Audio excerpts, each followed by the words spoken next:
Seventh day, forensic എന്നീ ചിത്രങ്ങൾക്ക് ശേഷം അഖിൽ പോൾ, അനസ് ഖാന്റെ സംവിധാനത്തിൽ രചനയിൽ പുറത്തിറങ്ങുന്ന ഏറ്റവും പുതിയ ചിത്രമാണ് ഐഡന്റിറ്റി. ടൊവിനോ തോമസ്, തൃഷ, ഷമ്മി തിലകൻ, വിനയ് രാജ്, അജു വർഗീസ് എന്നിവരൊക്കെയാണ് കേന്ദ്ര കഥാപാത്രങ്ങളായിട്ട് വന്നിരിക്കുന്ന ചിത്രം തിയേറ്ററിലൂടെ റിലീസായിരിക്കുകയാണ്. 2025 ആദ്യത്തെ മലയാളം റിലീസായിട്ട് ഇതിനെ കണക്കാക്കാം. അപ്പം ചിത്രം ഞാൻ കണ്ടു. പാലക്കാട് പ്രിയ തിയേറ്ററിൽ നിന്നാണ് ഞാൻ ചിത്രം കണ്ടത്. കണ്ടതിന് ശേഷമുള്ള എൻ്റെ ഒരു ഒപ്പീനിയനാണിത്. എൻ്റെ പേര് അഭിജിത്ത് വിശ്വനാഥ്. നമ്മുടെ ചാനൽ ആദ്യമായിട്ടാണ് നിങ്ങൾ കാണുന്നതെങ്കിൽ സബ്സ്ക്രൈബ് ചെയ്യുക, തൊട്ടടുത്തുള്ള ബെല്ലൈക്കൻ കൂടി എനേബിൾ ചെയ്യുക. നമുക്ക് നേരെ വീഡിയോയിലേക്ക് കിടക്കാം. വെൽക്കം ടു ഷിമോ ഷായ്.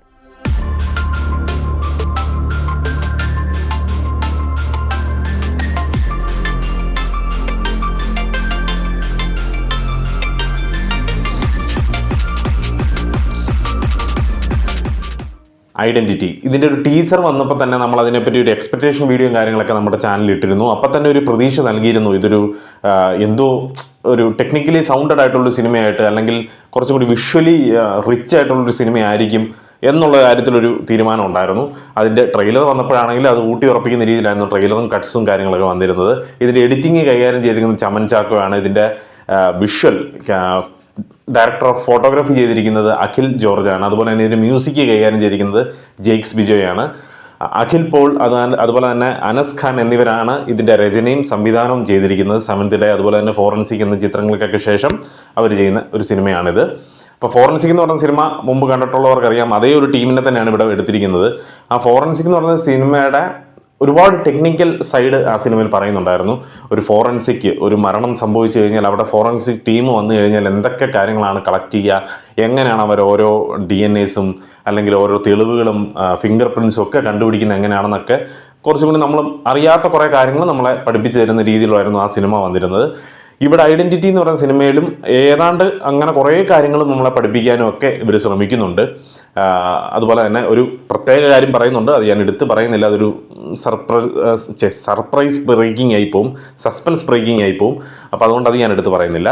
അപ്പം സിനിമ എങ്ങനെയുണ്ട് എന്നോട് ചോദിച്ചു കഴിഞ്ഞാൽ എനിക്കൊരു എബോ ആവറേജ് ഒരു മട്ട് തന്ന, എന്നാൽ ടെക്നിക്കലി വിഷ്വലി ഗംഭീരമായിട്ട് തോന്നുകയും ഒരു ഫീൽ ഉണ്ടാക്കുകയും ചെയ്ത ഒരു മലയാളം സിനിമയാണ് ഐഡന്റിറ്റി എന്ന് പറയുന്നത്.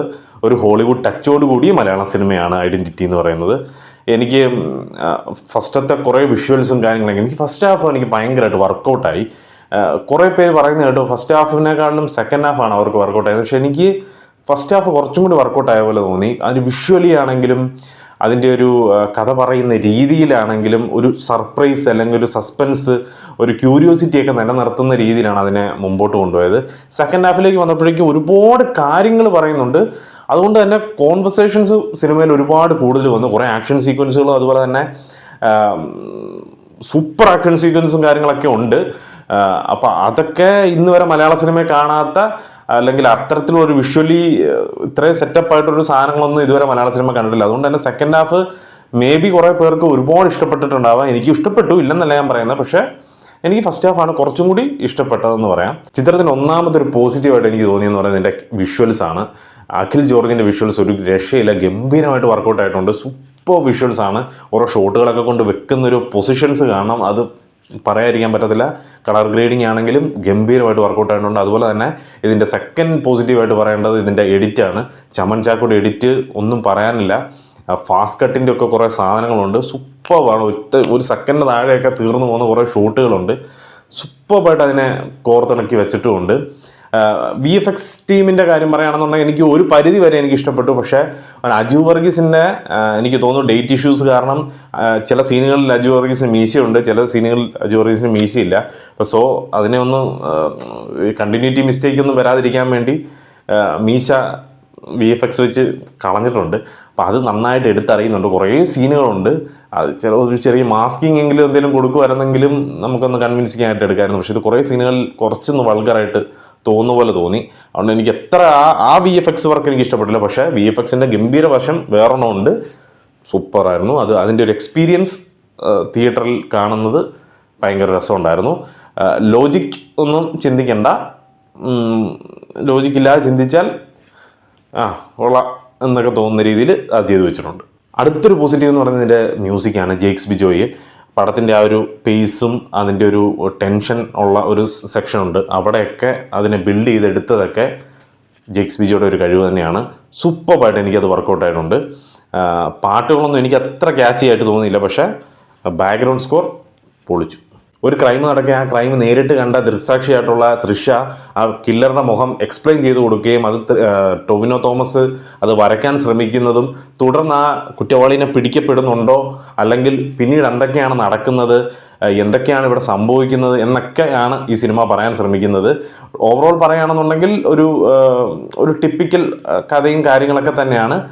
എന്നാൽ അതിനെ കുറേ മോടി പിടിപ്പിക്കാൻ വേണ്ടി കുറേ കാര്യങ്ങളൊക്കെ ചെയ്തു വെച്ചിട്ടുമുണ്ട്. കുറേ കോംപ്ലിക്കേഷൻസും കാര്യങ്ങളൊക്കെ അവിടെ ഇവിടെയൊക്കെ വരുന്നുണ്ടെങ്കിലും അത്യാവശ്യം നല്ല രീതിയിൽ അതിനെ സോർട്ട് ഔട്ട് ചെയ്ത് പറയാനൊക്കെ ഇവർ ശ്രമിച്ചിട്ടുണ്ട്. ഈ ദൃക്സാക്ഷിയായിട്ട് വരുന്ന തൃഷയ്ക്ക് വലിയൊരു റോളുണ്ടോ എന്ന് ചോദിച്ചു കഴിഞ്ഞാൽ എനിക്ക് വലുതായിട്ടൊന്നും പറയാനില്ല. അത്യാവശ്യം തൃഷ അല്ലായിരുന്നെങ്കിലും ആ റോള് വേറെ ആർക്കാണെങ്കിലും ചെയ്യാൻ പറ്റുന്ന ഒരു റോള് തന്നെയായിരുന്നു. പിന്നെ തൃഷ വന്നപ്പം ഇത് തോന്നി, ഒരു ഫ്രഷ് ഫേസ് കണ്ടതിൻ്റെ ഒരു ഫീൽ തോന്നി എന്നല്ലാതെ വേറെ ഒരു മാറ്റം എനിക്ക് തോന്നുന്നില്ല.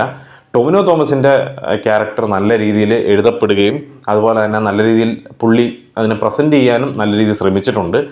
അത്യാവശ്യം ആ ക്യാരക്ടർ ആദ്യം മുതൽ അവസാനം വരെ പിടിച്ചിട്ടുണ്ടെന്നാണ് എനിക്ക് തോന്നുന്നത്. പിന്നെ ഫസ്റ്റിലൊരു സീനൊക്കെ കാണിക്കുന്നുണ്ട്, അപ്പം തന്നെ റിവീൽ ആകുന്നുണ്ട്. ഇതിൻ്റെ ഒരു സർപ്രൈസും കാര്യങ്ങളൊക്കെ ഫസ്റ്റ് ഷോട്ടിൽ തന്നെ റിവീലായി പോകുന്നുണ്ട്. എനിക്കത് അപ്പോഴേ പൊട്ടി.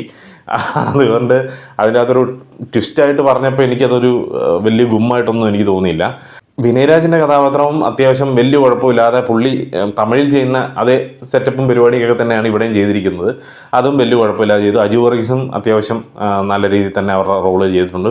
എനിക്ക് ഭയങ്കര ഇഷ്ടപ്പെട്ടത് എന്നാന്ന് ചോദിച്ചാൽ ഷമ്മി തിലകൻ്റെ ഭയങ്കര വലിയ റോളെന്ന് പറയുന്നില്ല, പക്ഷേ ഷമ്മി തിലകൻ സിനിമ തുടങ്ങുന്ന ഒരു സമയത്ത് ഫസ്റ്റ് കേൾക്കുന്ന സൗണ്ട് പുള്ളിയുടെയാണ്. അവിടം തൊട്ട് ആ തീരുന്ന സമയം വരെ പുള്ളിയുടെ ഒരു നറേഷനും പുള്ളിയുടെ ഒരു സംസാര രീതിയൊക്കെ ഉണ്ട്. പുള്ളി വരുന്ന സീനുകളിൽ ഭയങ്കരമായിട്ട് ഒരു ഫീല് കിട്ടുമായിരുന്നു. അതെന്താണെന്ന് എനിക്ക് മനസ്സിലാകുന്നില്ല, ബാക്കിയുള്ളവർക്ക് തോന്നിയോ എന്ന് എനിക്കറിയില്ല. പക്ഷേ ഫസ്റ്റ് ഒരു കഥ പറയുന്നൊരു സീനുണ്ട്, അത് ഞാൻ ഭയങ്കരമായിട്ട് ഇൻവോൾവ് ആയിപ്പോയി, പടത്തിലായിപ്പോയി. എന്നെ ഒറ്റയ്ക്ക് വലിച്ചെടുക്കുന്ന രീതിയിലേക്ക് അദ്ദേഹത്തിൻ്റെ സൗണ്ടും ആ ഒരു പ്രസൻറ്റേഷൻ രീതിയും കൊണ്ട് എന്നെ മയക്കിക്കളഞ്ഞു. സൂപ്പർ. ഓവറോളായിട്ട് പറയുകയാണെന്നുണ്ടെങ്കിൽ 2025 തുടങ്ങുമ്പോൾ ആദ്യമായിട്ട് തിയേറ്ററിലേക്ക് വന്ന ഒരു മലയാള സിനിമയാണ്. അപ്പോൾ തിയേറ്ററിൽ കാണാൻ പറ്റുന്ന ഒരു മൂവി ആയിട്ടാണ് എനിക്ക് തോന്നിയത്. ഒരു ആവറേജ് ഫീലാണ് എനിക്ക് തോന്നിയത്. ചിലപ്പോൾ നിങ്ങൾക്ക് ഗംഭീര ഫീൽ തോന്നിയേക്കാം. ഒരു പക്ഷേ ഒരുപാട് ഇംഗ്ലീഷ് ഫിലിംസും കാര്യങ്ങളൊക്കെ കണ്ടിട്ടുള്ളതുകൊണ്ടാണ് ഞാൻ ഒന്ന് ബാക്കിലേക്ക് വലിഞ്ഞത്. കാരണം ആ ഒരു മോഡിലും ആ ഒരു രീതിയിലുമാണ് ഈ പടത്തിനെ ഇവർ ട്രീറ്റ് ചെയ്തിരിക്കുന്നത്. സോ എനിക്കതൊരു എബോ ആവറേജ് ഫിലിം മാത്രം, ഒരു ഗംഭീര പടം എന്ന് ഞാൻ ഒരിക്കലും പറയില്ല, പക്ഷേ ഒരു എബോ ആവറേജ് ഫിലിം, ഡീസൻറ്റ് ഫിലിമായിട്ട് എനിക്കത് ഫീൽ ചെയ്തു. അപ്പോൾ അതുകൊണ്ട് തന്നെ തിയേറ്ററിൽ പോയി കാണാൻ പറ്റിയ ഒരു ഡീസൻറ്റ് ഫിലിമാണ് ഐഡൻറ്റിറ്റി എന്ന് പറയുന്ന സിനിമ. അപ്പം താല്പര്യം ഉണ്ടെങ്കിൽ കണ്ടു നോക്കുക. ഓൾറെഡി കണ്ടിട്ടുള്ളവരുണ്ടെങ്കിൽ നിങ്ങളുടെ അഭിപ്രായം കമൻറ്റ് ബോക്സിൽ രേഖപ്പെടുത്തുക. ചാനൽ സബ്സ്ക്രൈബ് ചെയ്യുന്ന കാര്യം പരിഗണിക്കുക. വീഡിയോ ഇഷ്ടപ്പെട്ട് കഴിഞ്ഞാൽ ലൈക്ക് ചെയ്യുക, കമൻറ്റ് ചെയ്യുക, സബ്സ്ക്രൈബ് ചെയ്യുക. ഇഷ്ടമുള്ള ആൾക്കാർക്കൊക്കെ ഇത് ഷെയർ ചെയ്ത് കൊടുക്കുക. വേറെ പ്രത്യേകിച്ച് കാര്യങ്ങളൊന്നും പറയാനില്ല. ഇനിയിപ്പോൾ അടുത്ത ആഴ്ചയാണ് അടുത്ത സിനിമ. എന്നാൽ അതിൻ്റെ ഇടയ്ക്ക് 2-3 സിനിമകളും കാര്യങ്ങളിലൊക്കെ ഒരു അപ്ഡേറ്റും കാര്യങ്ങളൊക്കെ ഞാൻ ഉടനെ ഇടുന്നതായിരിക്കും. ഫോളോ ചെയ്യുക, സപ്പോർട്ട് ചെയ്യുക, കൂടെ ഉണ്ടായിരിക്കുക. 2025 തുടങ്ങി, എല്ലാവരും നല്ലതായിട്ടിരിക്കട്ടെ, എല്ലാവർക്കും നല്ലത് മാത്രം വരട്ടെ എന്ന് ആശംസിച്ചുകൊണ്ട് പീസ് ഔട്ട്.